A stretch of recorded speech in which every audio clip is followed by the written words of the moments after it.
Corporate accounting अगर अभी तक आपने कुछ भी नहीं पढ़ा तो इस वीडियो को लास्ट तक ज़रूर देखना। इसमें हर एक चीज़ समझाई गई है, आपको हर एक यूनिट को समझाया गया है।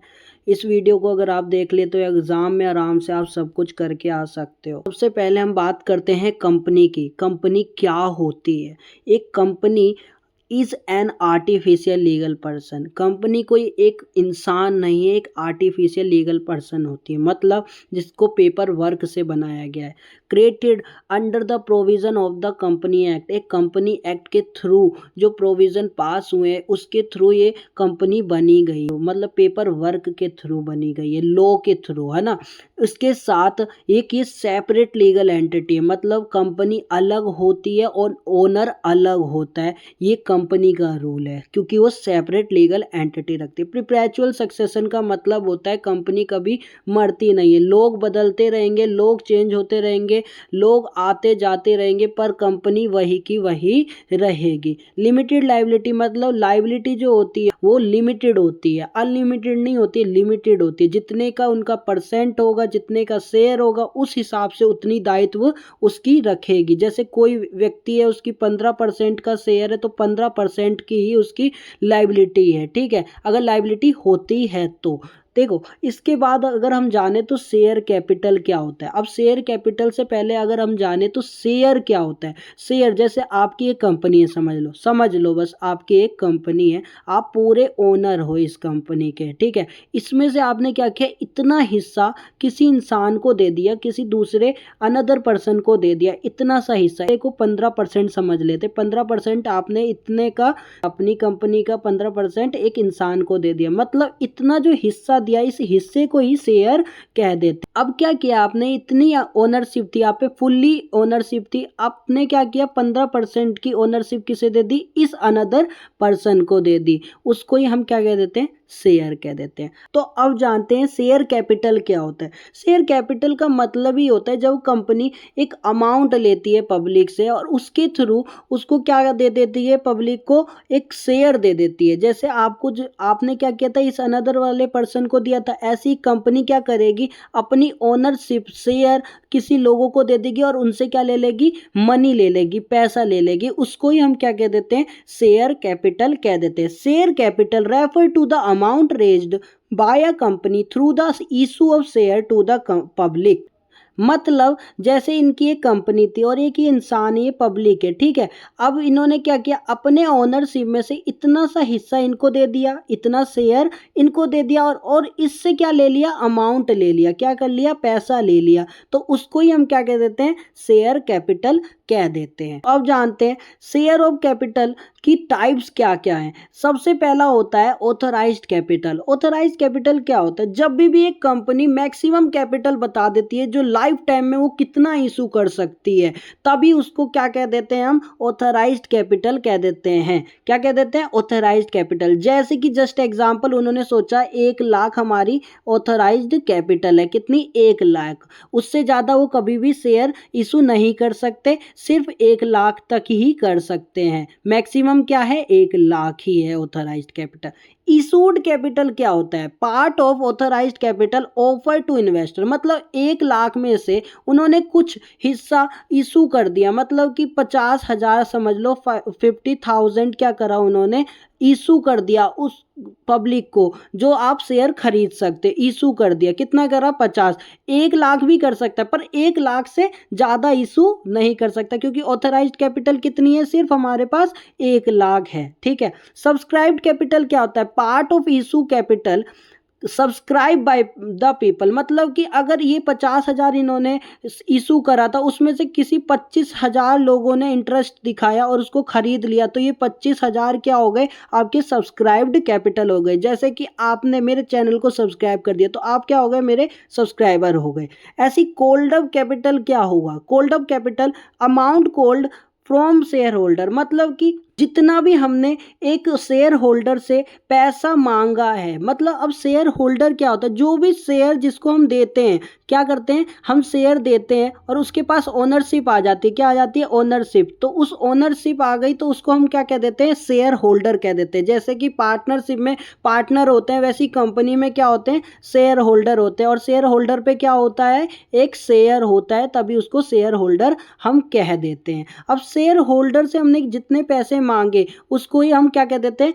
कॉल्ड अप कैपिटल कह देते हैं। पेड अप कैपिटल क्या होती है? जो amount actually received from share holder, मतलब कि पेड अप कैपिटल का मतलब है जो भी हमारे शेयर होल्डर है उन्होंने जो एक्चुअली में हमें जो पैसा दे चुके हैं उसी को हम क्या कह देंगे? Paid up capital. Reserve capital वो होती है जब कंपनी सोच लेती है जो अभी नहीं मांगना पर तब मांगना है, जब ऐसी सिचुएशन आ जाए जो कभी अर्जेंट पड़ जाए तब मांगेंगे। जैसे कि अनपेड, उसे कैपिटल भी कह देते हैं, पर वो तभी मांगते हैं कंपनी जब उन्हें कभी ज़रूरत पड़ती है, इमरजेंसी कुछ लगती है, तब वो कैपिटल मांगते हैं, तभी उसे क्या कह देते हैं? रिजर्व कैपिटल कह देते हैं।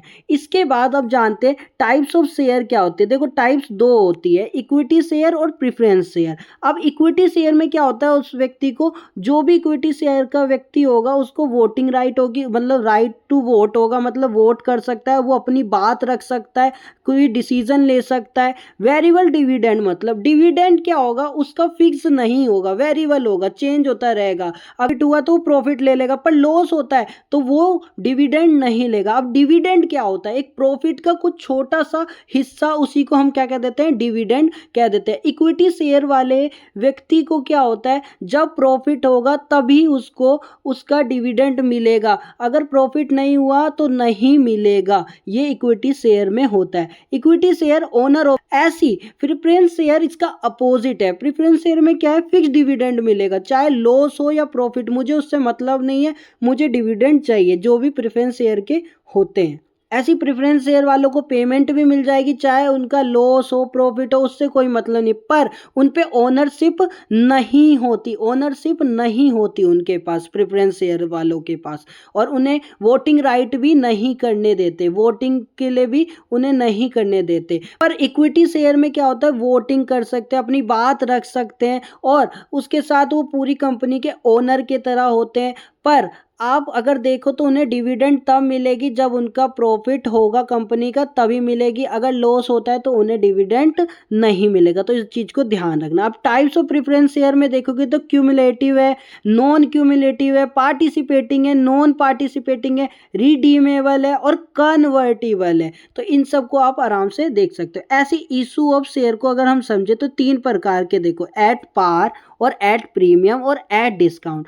एट पार मतलब जब भी फेस वैल्यू है, जैसे समझ लो 10 आपकी फेस वैल्यू है और इशू भी हम 10 में ही कर रहे हैं, तो उसको एट पार कहेंगे। मतलब जब भी फेस वैल्यू और इक्वल टू इशू प्राइस हो जाए तो उसे एट पार हम कह देते हैं। एट प्रीमियम क्या हो गया? देखो फेस वैल्यू आपकी 10 है, पर आप क्या कर रहे हो? उसको 12 में इशू कर रहे हो, मतलब आपका जो फेस वैल्यू है उससे ज़्यादा क्या है? आपका इशू प्राइस, तो उसको ही हम क्या कह देते हैं? प्रीमियम। ठीक है। और सिक्योरिटी प्रीमियम अकाउंट क्या होता है, पहले ये भी जान लें। जब भी हमें कोई प्रीमियम के लिए एक सिक्योरिटी दे दी जाती है, मतलब क्रेडिटेड हो जाती है, मतलब मिल जाती है हमें एक सिक्योरिटी। सिक्योरिटी क्या? जैसे कि हम यूज़ करते हैं issue of bonus, writing of preliminary expenses, premium on redemption. अब ये हो गई आपकी क्या? Security premium account. At discount क्या हो जाता है? देखो आपकी फेस वैल्यू 10 है और आपने क्या करा? उसको 9 में दे दिया, इशू कितने में कर दिया? 9 में कर दिया, उसको ही हम डिस्काउंट कहते हैं। अब ये क्या है? अब ये होता नहीं है, एक स्वीट करके होता है, बस उसमें ही होता है, और अभी नहीं होता किसी में भी डिस्काउंट वाला सिस्टम। एट पार और एट प्रीमियम ही होता है। 4 फीचर ऑफ शेयर, ये क्या होता है? देखो क्या करा कंपनी ने? एक एप्लीकेशन मनी मंगाई, क्या करी? एप्लीकेशन मनी मंगाई, अलॉटमेंट मनी मंगाई और कॉल मंगाया। ठीक है, ये एक कंपनी पैसा मंगाती है। ठीक है, जैसे कि एप्लीकेशन 3 थी, अलॉटमेंट 3 था और कॉल था 4। इन्होंने क्या किया? एक व्यक्ति जो थे, पर्सन थे, उन्होंने 3 तो दे दिए, एप्लीकेशन मनी दे दी, अलॉटमेंट दे दिया, पर कॉल नहीं दिया। तो क्या किया कंपनी ने? एक प्रोसेस करा, उनको नोटिस भेजा। कितने बार? 3-4 बार भेजा, 5-6 बार भेजा, पर वो क्या कर रहे, रिप्लाई नहीं कर रहे और उनको ये पेड नहीं कर रहे थे अमाउंट, कॉल्स का जो पेड अप नहीं कर रहे थे। तो क्या करती है एक कंपनी, क्या कर लेती है, उनके जितने भी पैसे थे, है ना, उन्होंने जो एप्लीकेशन मनी और अलॉटमेंट मनी दी थी वो क्या कर लेंगे, जब्त कर लेंगे और उनका जो शेयर है वो भी कैंसिल कर देंगे। तो क्या है, cancellation of share due to non payment of call, मतलब कि कॉल की पैसा नहीं दिया तो उसके लिए उन्होंने क्या किया, शेयर का कैंसिलेशन भी कर दिया और उनके जो पैसे भी थे वो भी रख लिए कंपनी ने। अकाउंटिंग ट्रीटमेंट क्या होगी इसकी, अगर अकाउंट के हिसाब से देखोगे तो जर्नल एंट्री कैसे होगी, share capital account debit, calls in arrear credited और फॉरफिटेड शेयर अकाउंट क्रेडिटेड। ठीक है, री इशू क्या हो गया, अब देखो फॉरफिट तो हमने कर लिया था, तो जो भी हमने शेयर फॉरफिट करा था तो उसको हम वापसी भी री इशू करते हैं, वापसी से उसे री इशू करते हैं, वो भी किसमें, एट पार, एट प्रीमियम और डिस्काउंट में, ये हो जाता है डिस्काउंट में। जानते हैं डिवेंचर क्या होता है, डिवेंचर का सबसे सिंपल है, जो शेयर था हमारा, है ना, शेयर था उसका अपोजिट है। शेयर में क्या कर रहे थे, हम अमाउंट दे रहे थे और वो हमें शेयर दे रहा था, ओनरशिप दे रहा था, पर इसमें क्या होगा, पब्लिक जो होगी वो अमाउंट तो देगी पर इसके थ्रू कंपनी क्या करेगी, उनसे लोन तरीके से लेगी। अब क्या कर रही है कंपनी, बैंक से लोन ना लेकर एक पब्लिक से लोन ले रही है और उसके थ्रू पब्लिक से लोन तो ले रही है, उनको इंटरेस्ट भी दे रही है, फिक्स्ड इंटरेस्ट दे रही है और इसको किस में फीचर करते हैं, लॉन्ग टर्म बोरिंग में भी करते हैं। इसमें कोई वोटिंग राइट वाला कोई सिस्टम नहीं है। डिवेंचर होल्डर आर क्रेडिटर होते हैं, उनके लिए एक तरफ से क्रेडिटर होते हैं। Debenture are written acknowledgement of debt issued by a company, मतलब कि एक कंपनी उधार लेती है एक पब्लिक से, उसको ही हम क्या कह देते हैं, डिवेंचर कह देते हैं। एक डिवेंचर क्या होती है, रिटन डॉक्यूमेंट होती है जिसमें सब कुछ लिखा रहता है, जो कि इतना इंटरेस्ट देना, इतना ये चीज करना, इस पर्सन ने लिया है, इस पर्सन से कंपनी ने लिया है, ये सब कुछ लिखा रहता है। शेयर का अपोजिट है, शेयर में क्या था, शेयर में अपना वो ओनरशिप दे रहे थे, यहाँ पे क्या हो रहा है, उधार लिया गया है। ठीक है, ये थोड़ा सा अलग हुआ। अगर हम देखें टाइप्स क्या है डिवेंचर के, तो on security basis, on convertibility basis, on redemption basis, जिसमें सिक्योरिटी डिवेंचर आ जाता है और अनसिक्योर्ड डिवेंचर आ जाता है। Convertible debenture, non convertible debenture, redeemable debenture और इरिडीमेबल डिवेंचर आ जाता है। इशू ऑफ डिवेंचर कैसे कैसे इशू किया जाता है, एट पार, एट प्रीमियम और at discount. Issue price equal face value, जो मैंने आपको बताई थी। Issue price exceed face value, मतलब कि फेस वैल्यू से ज्यादा, और issue price below face value, मतलब फेस वैल्यू से कम, ऐसे इशू किया जाता है। Redemption of debenture, redemption of debenture के मेथड अगर देखें तो ये हैं आपके method, lump sum payment, instalment payment, sinking fund payment, purchase in open market. अगर देखें तो यूनिट फर्स्ट तो हो गया, यूनिट सेकंड क्या है, unit second financial statement of a company, जिसके आप मीनिंग देखेंगे। फाइनेंशियल स्टेटमेंट ऑफ कंपनी क्या होती है, देखो financial statement are formal record showing the financial performance and position of a company, ये कंपनी की पोजीशन बताएगी और फाइनेंशियल परफॉर्मेंस बताएगी, जो क्या कर रही है कंपनी, उसकी परफॉर्मेंस कैसी है, ये सारा रिकॉर्ड का कौन रखता है, फाइनेंशियल स्टेटमेंट में रखते हैं। इसके ऑब्जेक्टिव्स क्या होते हैं, डिटरमाइन करती है प्रॉफिट को, असिस्ट करती है फाइनेंशियल पोजीशन को, असिस्ट करती है इन्वेस्टर को और क्रेडिटर को, और फुलफिल लीगल रिक्वायरमेंट रखती है। ये इसके ऑब्जेक्टिव है। ठीक है, इसके बाद अगर आप देखोगे तो financial statement under companies act, जिसमें देखो पहला क्या है, statement of profit and loss, जो करता है सो रेवेन्यू, एक्सपेंस और प्रॉफिट और लॉस। ऐसी आपका देखो फॉर्मेट दे रखा है, format of statement of profit and losses, जिसमें देखो पहले आपको क्या करना है, रेवेन्यू फ्रॉम ऑपरेशन लिखना है, फिर अदर इनकम, टोटल रेवेन्यू, फिर लेस क्या कर देना है आपको, cost of material, employ benefit, finance cost, depreciation, other expenses, profit before tax, tax, profit after tax. आप ये सब करोगे, एक फॉर्मेट था आपके उसका। बैलेंस शीट क्या होती है, बैलेंस शीट क्या करती है, statement showing asset, liability and equity on a specific date, एक स्पेसिफिक डेट पे देखती है, जो शो करती है असेट को, लायबिलिटी को और इक्विटी को करती है, उसको ही हम क्या कह देते हैं, बैलेंस शीट कह देते हैं। मेजर हेड जो देखोगे तो इक्विटी एंड लायबिलिटी में शेयर होल्डर फंड में क्या क्या आ जाता है, share capital, reserves and surplus. दूसरा क्या है, नॉन करंट लायबिलिटी जिसमें लॉन्ग टर्म बोरिंग आ जाती है। तीसरा क्या है, करंट लायबिलिटी, ट्रेड पेबल और शॉर्ट टर्म प्रोविजन आ जाते हैं। अब इसमें ही अगर देखोगे बैलेंस शीट में तो असेट वाला जो है, इसमें नॉन करंट असेट में property plant and equipment, intangible asset. ऐसी करंट असेट में इन्वेंट्री, ट्रेड रिसीवेबल और कैश एंड बैंक आ जाते हैं। ठीक है, इसके बाद अगर आप देखोगे तो तीसरी यूनिट स्टार्ट होती है, valuation of intangible asset and shares valuation of goodwill. Goodwill क्या होती है, देखो गुडविल से आप सब जानते होगे, रेपुटेशन, एक बिजनेस की रेपुटेशन, जिससे क्या होता है उसको प्रॉफिट ज्यादा होता है। Goodwill is the reputation of a business that enables it to earn higher profit. ऐसे आप भी देखते होगे किसी कंपनी की बहुत ज्यादा रेपुटेशन होती है और आप भी उसी से प्रोडक्ट खरीदना चाहते हो क्योंकि उनकी रेपुटेशन है और उसको प्रॉफिट भी ज्यादा होता है। नीड फॉर वैल्यूएशन क्यों है, जरूरत क्यों है वैल्यूएशन की, admission of a partner, sale of business, amalgamation, merger. Amalgamation, ये मर्जर, ये सारे अमालगेशन क्या होता है अभी पढ़ेंगे। ठीक है, method of valuation of goodwill, इसका first average profit method, super profit method और कैपिटलाइजेशन मेथड। इसमें आपको फॉर्मूले भी दे रखे हैं, आप एक एक करके देख सकते हो। जैसे पहला है average profit into numbers of year purchase. Super profit में अगर देखोगे तो average profit minus normal profit. ऐसी goodwill, super profit into years purchase. Capitalisation method में देखोगे कैपिटलाइज्ड वैल्यू और माइनस नेट असेट। ठीक है, इसके बाद वैल्यूएशन ऑफ शेयर को देखोगे अगर तो इसका क्या है, valuation of shares determine the fair value of share, मतलब डिटरमाइन करती है जितनी भी फेयर वैल्यू है शेयर की उस चीज को ये देखती है। नीड फॉर वैल्यूएशन क्यों जरूरत पड़ी, मर्जर एंड एक्विजिशन, टैक्सेशन और इन्वेस्टमेंट डिसीजन। मेथड क्या है वैल्यूएशन के, अगर देखो तो नेट असेट वैल्यू मेथड को देखोगे तो value of share net asset divide number of equity share. ऐसी आपका अगर देखोगे तो यील्ड मेथड जो है value based on expected earning. Fair value method में average of intrinsic value, yield value. Valuation of brand and intellectual property, जिसमें intangible asset है, एग्जांपल भी दे रखे हैं आपके, patent, trademark, copyright, brands.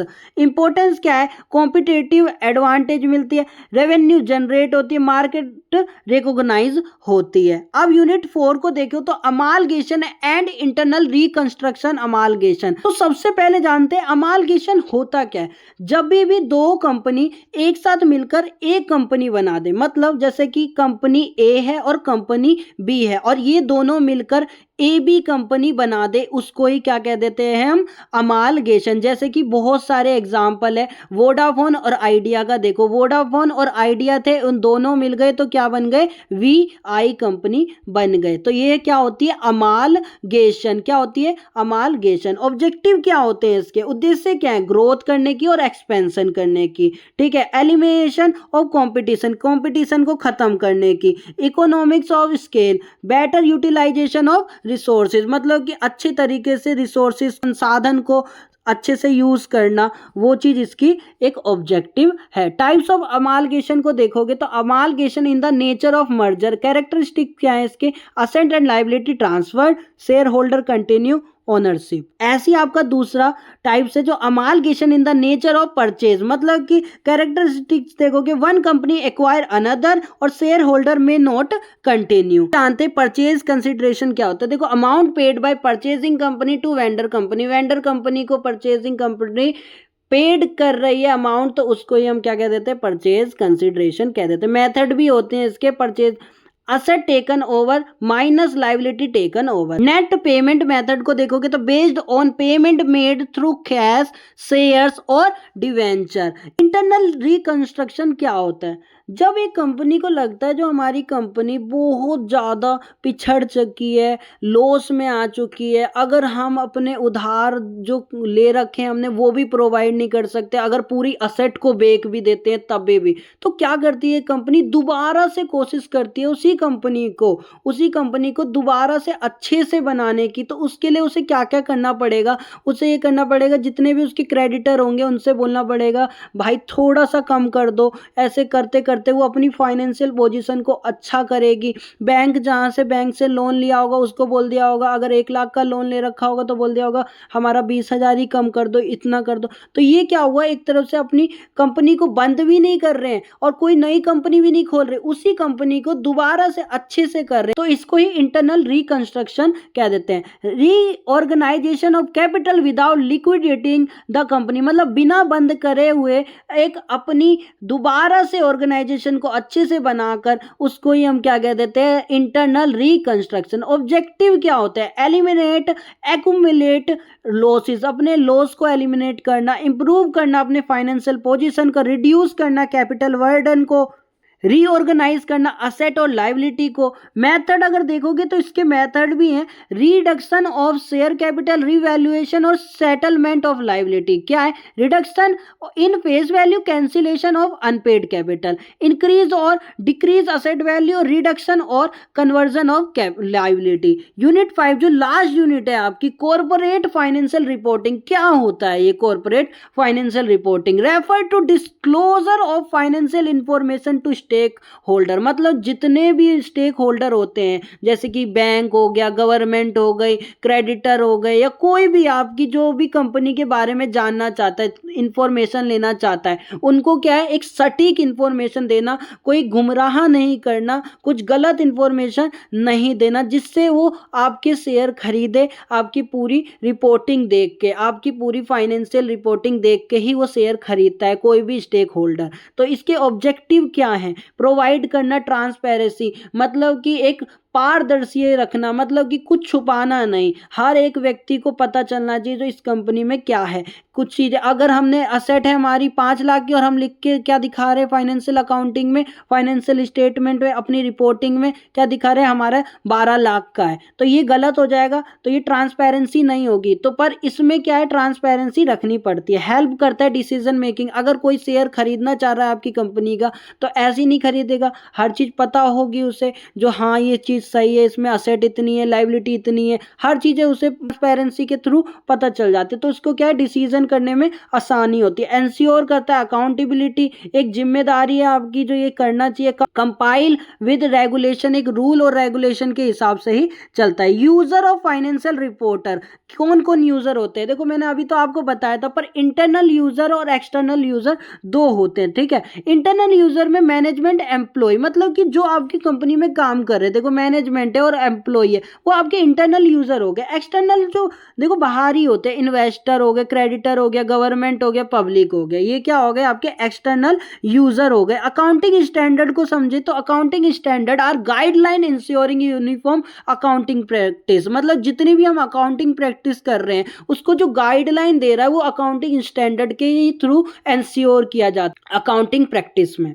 Objective क्या होते हैं इसके, कंपैरेटिबिलिटी होती है, रिलायबिलिटी होती है, ट्रांसपेरेंसी और कंसिस्टेंसी होती है। अगर आप देखोगे तो इंडियन अकाउंटिंग स्टैंडर्ड्स INDAS कहा जाता है, based on international financial reporting standards. किस पे है, एक इंटरनेशनल फाइनेंशियल रिपोर्टिंग स्टैंडर्ड पे बेस्ड है। जैसे IFRS को क्या कहेंगे हम, international financial reporting standard developed by the international accounting standard board, मतलब कि किसको डेवलप किया है, एक इंटरनेशनल अकाउंटिंग स्टैंडर्ड बोर्ड को। ऑब्जेक्टिव क्या थे इसके, global comparability, transparency, high quality reporting करना। कॉर्पोरेट गवर्नेंस, कॉर्पोरेट गवर्नेंस का मतलब क्या होता है, system by which companies are directed and controlled, मतलब कि अगर आप देखोगे system by which companies are directed and control, मतलब डायरेक्ट भी कर रहे हैं और कंट्रोल भी कर रहे हैं। प्रिंसिपल क्या होंगे इनके, अकाउंटेबिलिटी होती है, ट्रांसपेरेंसी, फेयरनेस, रिस्पॉन्सिबिलिटी होती है कॉर्पोरेट गवर्नेंस की। सस्टेनेबिलिटी रिपोर्टिंग क्या होती है, सस्टेनेबिलिटी रिपोर्टिंग क्या होती है, जिसमें reporting economic, social, environmental performance होती है, उसको ही क्या कह देते हैं, sustainability reporting. Triple bottom line approach क्या होती है, जिसमें प्रॉफिट, पीपल और प्लैनेट आ जाती है। Financial performance, social responsibility, environmental responsibility. Integrated reporting क्या होती है? Combining financial and non financial information in a single report, उसको ही हम क्या कह देंगे? Integrated reporting. जिससे क्या बेनिफिट होगा? आपका बेटर डिसीजन मेकिंग, इंप्रूव होगी ट्रांसपेरेंसी और लॉन्ग टर्म वैल्यू क्रिएशन होगी आपकी। अगर आप देखोगे तो हमने क्या क्या पढ़ा है अब मैं बताता हूँ। यूनिट फर्स्ट में आपने share capital, types of share, issue, forfeiture and re issue of share पढ़ा, debenture and redemption. Unit first में आपने ये सब पढ़ा। यूनिट सेकंड में क्या पढ़ा? Statement of profit and loss, balance sheet, notes to account. Unit third में goodwill valuation, average profit method, super profit method, capitalisation method, valuation of share. Unit four में amalgamation, merger, purchase consideration, internal reconstruction. Unit five में corporate financial reporting, accounting standard, INDAS, IFRS, corporate governance, sustainability reporting, integrated reporting. अब देखो तो important question भी, अगर आप अभी तक बने हो तो इंपॉर्टेंट क्वेश्चन को देखो, ठीक है। इंपॉर्टेंट क्वेश्चन जो इससे हैं, सबसे पहला अगर आप देखना चाहो तो सारे इंपॉर्टेंट क्वेश्चन मैंने दे रखे हैं आपको, आराम से आप पढ़ना चाहो तो आराम से पढ़ सकते हो। अगर आपने ये पूरी वीडियो देखी है ना तो आप आराम से इस क्वेश्चन को अटेम्प्ट कर सकते हो। देखो वीडियो को अगर अभी तक आपने लाइक नहीं किया तो लाइक कर दो, अपने दोस्तों से शेयर कर दो। अगर आपको कुछ अच्छा लगा हो और कोई सा पार्ट अच्छा लगा हो तो वो आप कमेंट कर सकते हैं, ठीक है। अगर अभी तक सब्सक्राइब नहीं किया तो सब्सक्राइब कर दो, क्योंकि आपसे रिलेटेड वीडियोस इस चैनल पर आती रहती है। देखो इतनी मेहनत लगती है वीडियो बनाने में, तो इतना तो आप कर सकते हो जो हमारे चैनल को सब्सक्राइब और लाइक और शेयर अपने दोस्तों से, और कमेंट भी कर सकते हो कुछ अच्छा सा, है ना। आपको अगर लगता है किसी टॉपिक पे वीडियो चाहिए आपको तो कमेंट में लिख सकते हो, ठीक है। आप कमेंट में ये भी कर सकते हो, जो चीज़ मैंने डेफिनेशन दिया आप वो भी लिख सकते हो, जिससे आपको हेल्प होगी याद करने में। यहाँ पे लिख दोगे याद रहेगी फिर वो चीज़ें। इसी के साथ अब सब कुछ मैंने आपको बता दिया है, सारी चीज़ें समझा दी है। अब मिलते हैं कोई ऐसी वीडियो में जो आपके लिए बेनिफिशियल हो। Thank you.